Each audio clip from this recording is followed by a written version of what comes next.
Мусулманды коркутуу зулумдук деген. Ошон үчүн иншалла баардык мусулмандар Кур'анда Алла Таала айтат: "Иннамал муъминуна ихва", бир туугандар. Бир тууган болуп жашай берели. Жаратканым кабыл кылсын. Суроо келди. Сакал коюш сүннөткө алса күнөкөр болбойбу? Сакал коюу сүннөт эмес, сакал коюу важип. Ким айтты сизге сүннөт? Сүннөттөн сабит. Сүннөттөн сабит дегени бунун далили Курандан эмес, сүннөттөн. Кээ бир важиптер бар, Курандан эмес. Витр важип барбы? Витр важип дегенди билесиңерби? Окуйсуздарбы? Куранда айттыбы? Жок. Ким? Пайгамбарыбыз айтты. Бул важип да.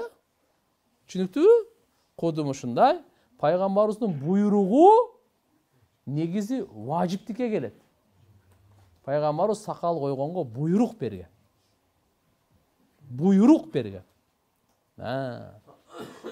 Ваффиру луха, архул луха, буйрук берген.